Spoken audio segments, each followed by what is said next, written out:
नमस्कार, आपके साथ मैं प्रदीप राज। डुगडुगी के प्राइम न्यूज में आपका स्वागत है। आइए बढ़ते हैं प्राइम खबरों की ओर।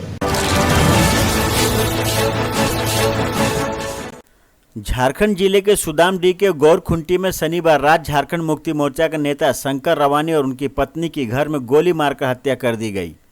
गोली मारने के बाद बदमाशों ने दोनों को आंगन में लाकर उनका गला रेत दिया। रविवार सुबह जब काफ़ी देर तक दरवाज़ा नहीं खुला तब घटना का पता चला। हत्या के कारणों का पता नहीं चला है। हालांकि इसे दो परिवारों के बीच की आपसी खूनी रंजिश का परिणाम बताया जा रहा है। झारखंड मुक्ति मोर्चा धनबाद महानगर के उपाध्यक्ष शंकर रवानी के बड़े बेटी की भी 3 साल पहले हत्या हो चुकी है। 53 वर्षीय शंकर रवानी और उनकी पत्नी बालिका देवी का एक पुत्र बाहर रहता है। गौरतलब है कि वर्ष 2017 में शंकर रवानी के 25 वर्षीय पुत्र कुणाल रवानी की हत्या भीड़ द्वारा कर दी गई थी। उस पर रेनबो ग्रुप के चेयरमैन धीरेन रवानी की हत्या करने का आरोप था। धीरेन की हत्या के बाद उसी दिन आक्रोशित भीड़ ने कुणाल की हत्या कर दी थी। इसके बाद से ही दोनों परिवार के बीच रंजिश चल रही है। एक नृशंस हत्या हुई है और एक इस क्षेत्र के जाने माने व्यक्ति की हत्या हुई है और ये अपराध जो है ये सालों से ऐसे ही चलता आ रहा है। इनके परिवार के साथ, इनके बेटे के साथ भी ऐसा हो चुका है, उसके पहले भी। तो निश्चित तौर पर इसकी एकदम जो है पुलिस इसको प्रायोरिटी में रखेगी और सबसे पहले पता करेगी। आप लोग सुबह से लगे हुए हैं, हम भी उनके बेटे का इंतजार कर रहे हैं कि आए तो आगे की कुछ कार्रवाई की जा सके। बिना उनके आगे आए कोई कार्रवाई नहीं की जा सकती है। आएगा निश्चित तौर पे इसका बहुत जल्दी उद्भेदन होगा और एक सीख मिलेगी कि इस तरह से नृशंस हत्या करने वालों के लिए जो उनके लिए एक सीख होगी और एक समाज को भी हमें बताना है कि अदरवाइज लोग कैसे सुरक्षित महसूस करेंगे। देखिए, ये बहुत दुखद घटना है और देखिए तो पूरे आज धनबाद के लिए, पूरे झरिया के लिए ये दुखद घटना है कि आज हमारे क्षेत्र में ऐसे घुसकर दिन दहाड़े किसी की हत्या हो जाना, ये बहुत ही शर्म की बात है कि आज प्रशासन यहीं पे दिन रात रहती है और प्रशासन का लापरवाही है जो आज दिन दहाड़े हर आने वाले एक दिन कोई ना कोई दुर्घटना होती है, चाहे वो मर्डर हो या किसी की घर में चोरी हो या गुंडागर्दी हो या हर आने वाले हर एक दिन आप देखिए, या हमारे आज बेटी बहन के साथ बलात्कार के मामला हो।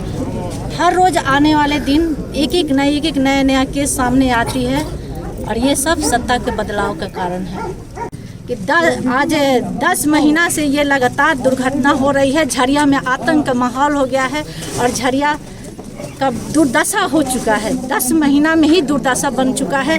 आने वाले भविष्य और हमें खराब ही दिख रहा है। सिर्फ सत्ता का बदलाव है। सूचना मिला है शंकर रवानी और उनका विशेष का मर्डर हुआ है। घटनास्थल पर आया है। इसमें हम लोग पूरा जांच कर रहे हैं। डीएसपी साहब है, इंस्पेक्टर साहब है, सारा टीम हमारा है और फिंगर स्क्वाड और डॉग स्क्वाड भी आ रहा है। अभी तक अनुसंधान चल रहा है। इसको हम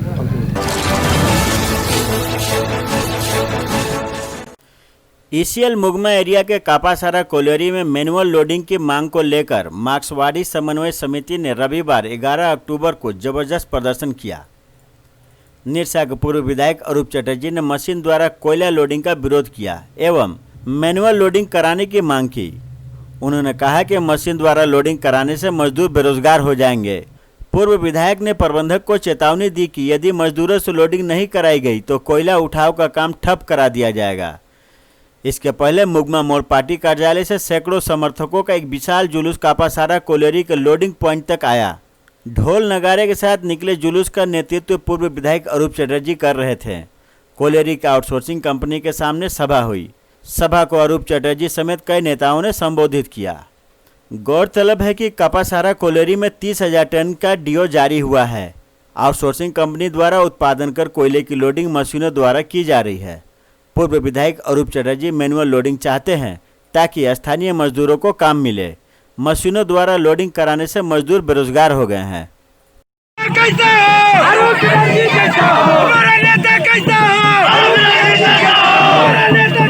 कापासारा कोलियरी जो हमेशा से लाल झंडे के साथ रहा, कृषि क्षेत्र के साथ रहा। आज कापासारा कोलियरी में मजदूरों की समस्या हो या कोई भी समस्या हो, हमेशा से हम लोगों की और यहाँ अब डीओ जो दिया गया है, और डीओ में तो मशीन लोडिंग नहीं या हैंड लोडिंग होगी, ताकि लोगों का रोजगार मिले। यहाँ आसपास के लोगों के द्वारा जो भी ट्रक्स लगेगा उसमें लोडिंग करके अपनी मजदूरी एवं अपनी जीवन धारा। फिर कोयला नहीं उठने देंगे। अगर प्रबंधन ना माने एवं यहाँ मशीन लोडिंग की बात करें तो फिर कोयला नहीं।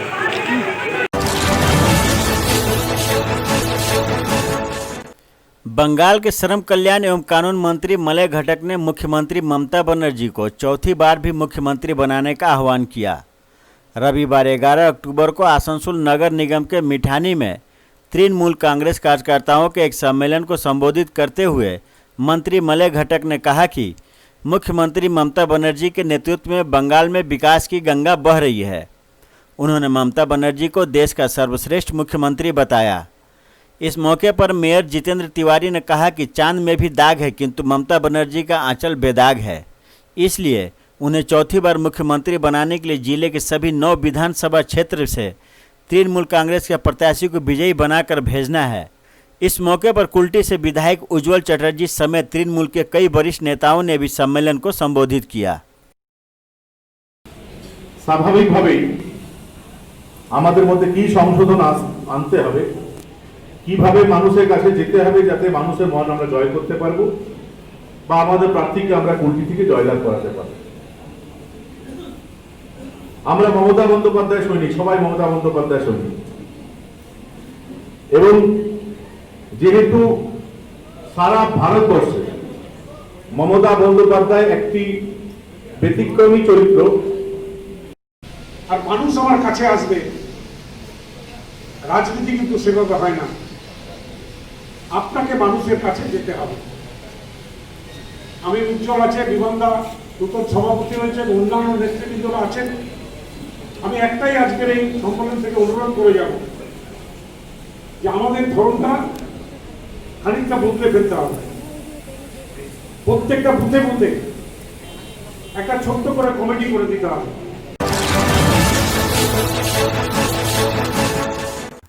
बाघमारा के विधायक ढुल्लू महतो ने चिरकुंडा नटराज आयरन फैक्ट्री के प्रबंधन को चेतावनी दी है कि वह मजदूरों के धैर्य की परीक्षा न ले। 40 दिनों से धरना पर बैठे मजदूर भूखमरी के कगार पर आ गए हैं। रविवार धरना पर बैठे मजदूरों से मिलने आए विधायक ढुल्लू महतो ने इसके लिए फैक्ट्री प्रबंधन को जिम्मेदार ठहराया और चेतावनी दी कि अब मजदूर किसी भी हद तक जा सकते हैं। किसी अनहोनी के लिए फैक्ट्री प्रबंधन और जिला प्रशासन जिम्मेवार होंगे। गौरतलब है कि न्यूनतम मजदूरी, PF, ESI और काम घंटे से संबंधित मांगों के लिए मजदूर 40 दिनों से धरना दे रहे हैं, लेकिन प्रबंधन चुप्पी साधे हुए है। रविवार को विधायक धरना स्थल पर पहुंचकर मजदूरों से मुलाकात की। बताते चले कि मजदूरों का धरना टाइगर फोर्स के नेतृत्व में चल रहा है।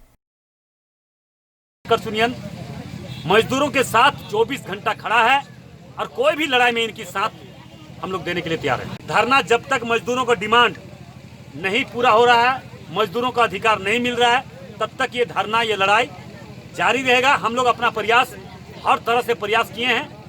मतलब सोच सकते हैं आप, हम भी सोच सकते हैं, क्षेत्र की जनता भी देख रही है कि इतने लंबे समय के बाद भी हजारों हजार मजदूर धरना पर बैठा हुआ है।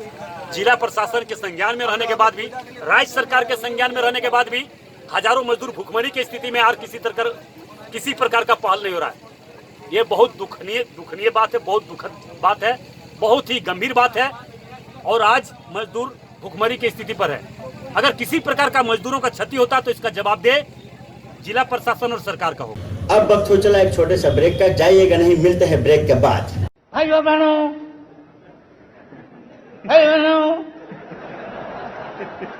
बिजली आई, बिजली मिली तो बिजली।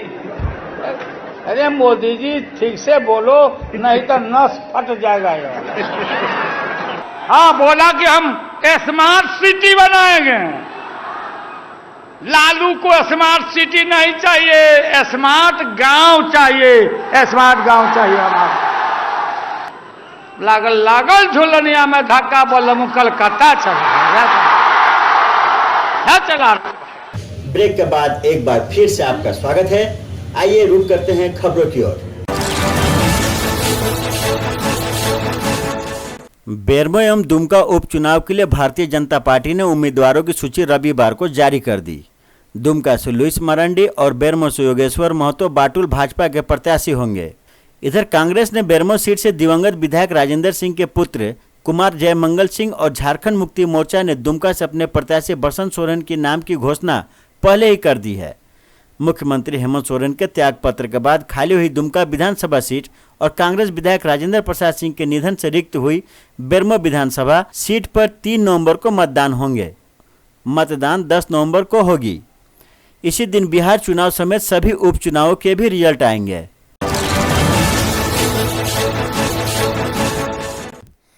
कांग्रेस में दोबारा शामिल हुए डॉक्टर अजय कुमार ने शनिवार को धनबाद में कहा कि मजदूरों और किसानों के हित में कांग्रेस ने जो कानून 70 साल पहले बनाए थे उन्हें मौजूदा केंद्र सरकार ने सिर्फ 70 माह में खत्म कर दिया। उसने लोकतंत्र की परवाह किए बगैर काले कानून बना दिए। डॉक्टर कुमार ने कहा कि श्रम कानून और कृषि सुधार कानून सिर्फ उद्योगपतियों और बड़े घरानों को फायदा पहुंचाने के लिए बनाया गया है। इनकी वजह से देश के मजदूरों और किसानों की हालत और दयनीय हो जाएगी। कांग्रेस नेता रणविजय सिंह के घर में मीडिया से बातचीत करते हुए उन्होंने कहा कि देश की सुरक्षा से भी केंद्र सरकार खिलवाड़ कर रही है। देश की सीमा पर चीन ने 60,000 सैनिक तैनात कर दिए। इसकी जानकारी हमारा प्रधानमंत्री या रक्षा मंत्री के बजाय अमेरिका का रक्षा मंत्री दे रहा है। कोलकाता के कोकरागाछी रोटरी क्लब ने पुरुलिया जिला के नेतुरिया प्रखंड के दीघा ग्राम पंचायत के नूतनडी गांव को गोद लिया। रविवार को आयोजित कार्यक्रम में रोटरी क्लब कोकरागाछी की ओर से इसकी घोषणा की गई। दीघा ग्राम पंचायत का नूतनडी गांव आदिवासी बहुल गांव है। यहां न्यूनतम सुविधाओं की भी कमी है। कोलकाता के कोकरागाछी रोटरी क्लब के अध्यक्ष डॉक्टर देवेंद्र बनर्जी ने बताया कि 2 माह पहले उन्होंने गांव का निरीक्षण किया है। गांव में शौचालय का अभाव है।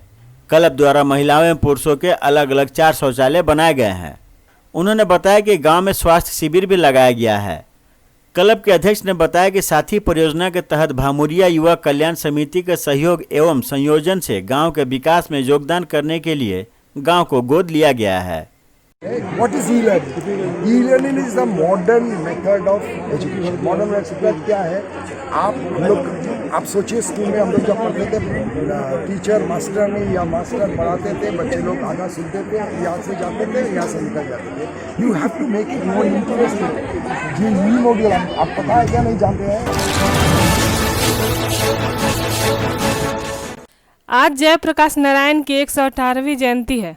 संपूर्ण क्रांति का नारा देने वाले जेपी के नाम से प्रसिद्ध जयप्रकाश नारायण का स्मरण करते हुए प्रस्तुत है उनके जीवन पर आधारित एक वृत्त चित्र। जेपी यानी जयप्रकाश नारायण भारतीय स्वतंत्रता संग्राम में पहली पंक्ति के सेनानी और राजनेता थे। भारत के स्वतंत्र होने के बाद 1954 में उन्होंने बिहार में विनोबा भावे के सर्वोदय आंदोलन के लिए जीवन समर्पित करने की घोषणा की और 1957 में उन्होंने लोक नीति के पक्ष में राजनीति छोड़ने का फैसला किया। लेकिन 1960 के दशक में वो राजनीति में फिर से सक्रिय हो गए। जयप्रकाश नारायण की निगाह में तत्कालीन प्रधानमंत्री इंदिरा गांधी की सरकार भ्रष्ट और अलोकतांत्रिक हो रही थी। यही कारण है कि देश भर में संपूर्ण क्रांति के जनक जेपी ने अपने प्रसिद्ध भाषण में कहा कि भ्रष्टाचार मिटाना, बेरोजगारी दूर करना, शिक्षा में क्रांति लाना आदि ऐसी चीजें हैं जो आज की व्यवस्था से पूरी नहीं हो सकती, क्योंकि वह इस व्यवस्था की ही उपज हैं। वह तभी पूरी हो सकती हैं जब संपूर्ण व्यवस्था बदल दी जाए और संपूर्ण व्यवस्था के परिवर्तन के लिए क्रांति यानी संपूर्ण क्रांति आवश्यक है। 1975 में निचली अदालत में इंदिरा गांधी पर चुनावों में भ्रष्टाचार का आरोप साबित हो गया और जयप्रकाश ने उनके इस्तीफे की मांग की। विपक्ष के बढ़ते दबाव को देखते हुए इंदिरा गांधी ने राष्ट्रीय आपातकाल की घोषणा कर दी और जेपी समेत तमाम विपक्षी नेताओं को गिरफ्तार कर लिया। तब दिल्ली के लाल किला मैदान में 1 लाख से अधिक लोगों ने जयप्रकाश नारायण की गिरफ्तारी के खिलाफ हुंकार भरी। उस वक्त राष्ट्रकवि रामधारी सिंह दिनकर ने कहा कि सिंहासन खाली करो कि जनता आती है। लोकनायक के संपूर्ण क्रांति आंदोलन के चलते देश में पहली बार 1977 में गैर कांग्रेसी सरकार बनी। इस क्रांति का प्रभाव न केवल देश में बल्कि दुनिया के तमाम छोटे देशों पर भी पड़ा। Bureau report, DD news. तो ये थी अब तक की खबरें। आप देख रहे थे डुगडुगी न्यूज। अब मुझे दीजिए इजाजत और हमारे चैनल को सब्सक्राइब करना ना भूलेंगे। नमस्कार।